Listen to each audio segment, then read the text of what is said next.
Assalamualaikum warahmatullahi wabarakatuh. Perkenalkan, nama saya Villa Nurfirani Zahra dengan NIM 210211501031 dari kelas B Prodi S1 Arsitektur Fakultas Teknik Universitas Negeri Makassar. Pembuatan video ini ditujukan sebagai UTS mata kuliah Sejarah Arsitektur Dunia. Berikut saya tampilkan timeline perkembangan gaya arsitektur di dunia.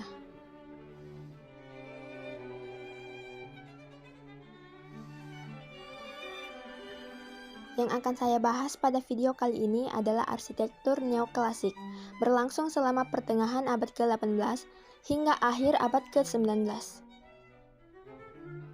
Sejarah arsitektur neoklasik. Neoklasikisme mengacu pada kebangkitan seni dan arsitektur klasik yang dimulai di Eropa sekitar tahun 1750-an dan berkembang selama pertengahan abad ke-18 dan ke-19. Arsitektur neoklasik diduga pertama kali berkembang selama Revolusi Prancis dan menyebar ke seluruh benua Eropa, Inggris, Amerika Serikat, serta Amerika Latin.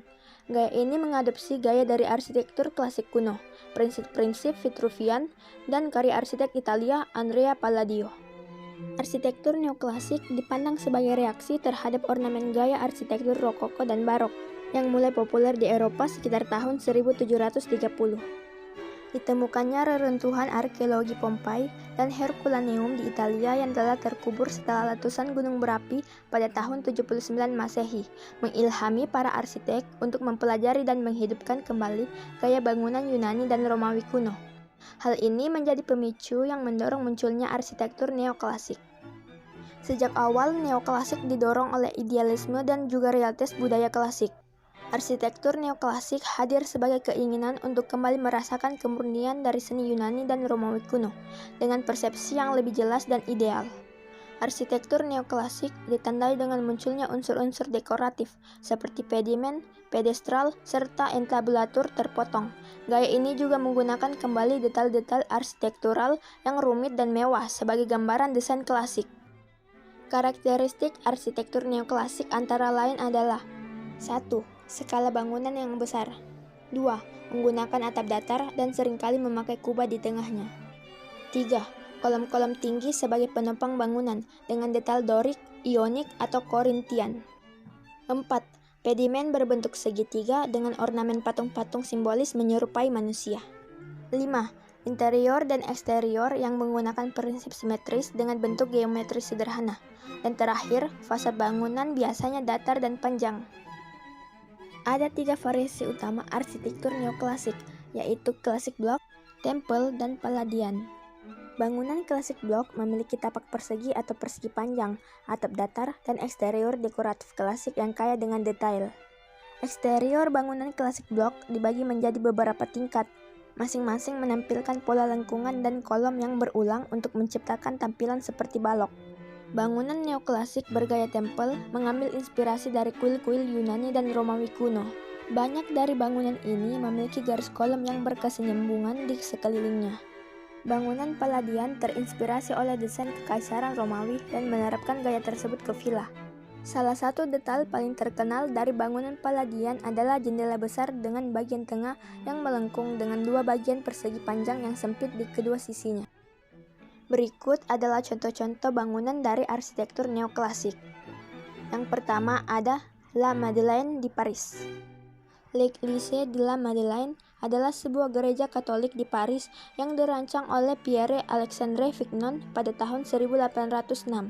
Dibangun dalam bentuk kuil Romawi yang dikelilingi oleh barisan tiang Korintus.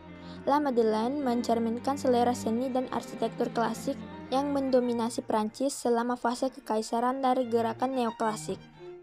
La Madeleine terinspirasi dari Maison Carré, salah satu kuil Romawi yang lebih kecil di Nimes.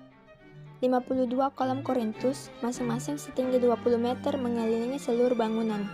Patung pedimen The Last Judgment dibuat oleh Philippe Joseph Henri Lemaire. Pintu perunggu gereja memiliki relief yang mewakili dasa titah. Pada interior gereja terdapat patung, lukisan, dan mosaik Neo-Bizantium. Di salah satu tengah gereja terdapat 3 kubah di atas teluk melengkung lebar, berlapis emas dengan dekorasi mewah. Di bagian belakang, di atas altar yang tinggi berdiri patung yang menggambarkan Saint Mary Magdalene sedang diangkat oleh malaikat. Setengah kubah di atas altar diberi lukisan dinding oleh Jules Claude Ziegler berjudul The History of Christianity, menampilkan tokoh-tokoh kunci dalam agama Kristen dengan tanda tanggal Kekaisaran Kedua Napoleon menempati panggung tengah. Selanjutnya ada St. George's Hall di Liverpool. St. George's Hall adalah sebuah bangunan di St. George's Place, di seberang stasiun kereta Lime Street di pusat Liverpool, Inggris. Dibuka pada tahun 1854, ini adalah bangunan neoklasik yang berisi ruang konser dan pengadilan hukum. Arsitek yang bertanggung jawab atas sebagian besar desain adalah Harvey Lonsdale Elmas.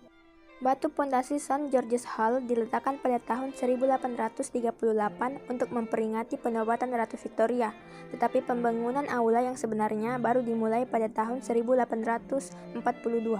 Ide untuk aula itu berasal dari warga Liverpool yang khawatir tentang kurangnya tempat untuk festival musik 3 tahunan. Pintu masuk utama berada di tengah fasad timur dan dekat dengan tangga yang lebar. Terdapat patung Benjamin Disraeli oleh Charles Bell Birch. Bagian depan memiliki serambi tengah yang terdiri dari 16 tiang Korintus yang diapit di setiap sisi oleh deretan kolom persegi yang tidak beralur, di mana di antaranya terdapat relief. Atapnya adalah kubah terowongan, dibangun dari batu bata berlubang. Dindingnya memiliki relung untuk patung. Lantai yang terdiri dari ubin encaustic minton dan biasanya ditutupi oleh lantai kayu yang dapat dilepas untuk melindunginya. Pintunya dari perunggu dan 10 lampu gantung kuningan di aula besar dirancang oleh Cockerill. Aula besar, juga dikenal sebagai aula konser, adalah ruangan terbesar, berbentuk persegi panjang dan menempati bagian tengah bangunan dengan sebuah organ di dinding utaranya. Lantai di bawah aula terdiri dari ruang bawah tanah yang luas, dengan sel-sel untuk tahanan di sepanjang dinding barat. Apa pengaruh gaya neoklasik pada interior dan seni dekoratif? Interior bangunan neoklasik sering terinspirasi oleh interior klasik yang sebenarnya ditemukan di situs arkeologi. Selain itu, banyak potongan dekoratif neoklasik dimodelkan pada barang antik yang dikumpulkan. Dari semua benda dekoratif yang diproduksi pada periode itu, vas adalah yang paling populer. Sebagian besar vas yang diproduksi pada abad ke-18 dan 19 di Eropa memiliki bentuk yang didasarkan pada vas Yunani dan Romawi. Meskipun benda-benda dekoratif neoklasik meminjam bentuk dan motif dari zaman klasik, mereka menggunakan bahan-bahan kontemporer, termasuk porselen dan ormolu yang keduanya menjadi populer selama abad ke-17 dan 18. Perak adalah media populer lainnya yang digunakan oleh pembuat neoklasik dalam seni dekoratif. Pengaruh terbesar pada furnitur yang dibuat dengan gaya neoklasik bukanlah furnitur Yunani dan Romawi kuno, melainkan arsitektur peradaban kuno. Furnitur bergaya neoklasik menggunakan kolom klasik sebagai penyangga, jalur dengan panel relief pahatan, dan tentu saja garis lurus simetris dan proporsi. Meskipun Prancis dalam banyak hal merupakan pusat furnitur bergaya neoklasik, pengaruhnya juga dapat dirasakan di bagian lain Eropa.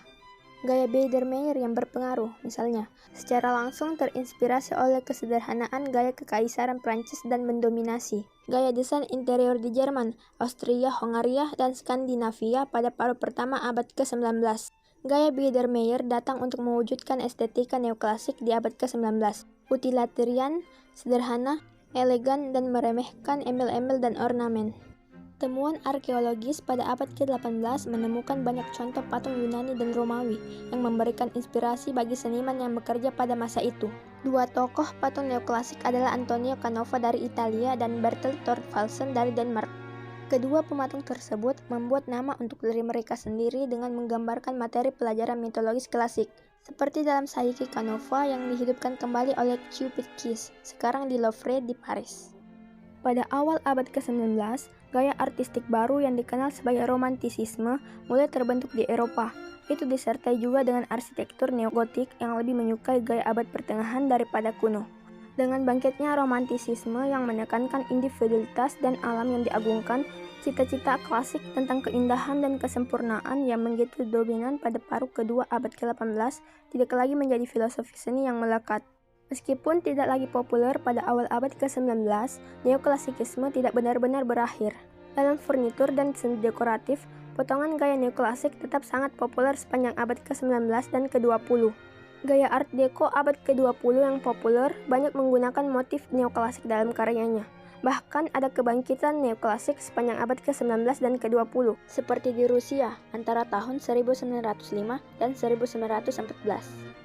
Neoklasikisme terus dihidupkan hingga hari ini, dalam gerakan arsitektur klasik baru misalnya, yang mencoba untuk merebut kembali keindahan dalam arsitektur. Kesederhanaan, simetris, dan proporsi, semua karakteristik neoklasikisme juga dapat dirasakan dalam bentuk seni lainnya, termasuk musik, balet, dan bahkan pakaian. Tapi, neoklasikisme selalu tentang lebih dari seni. Ini tentang daya tarik budaya kita yang berkelanjutan dengan peradaban Yunani dan Romawi kuno.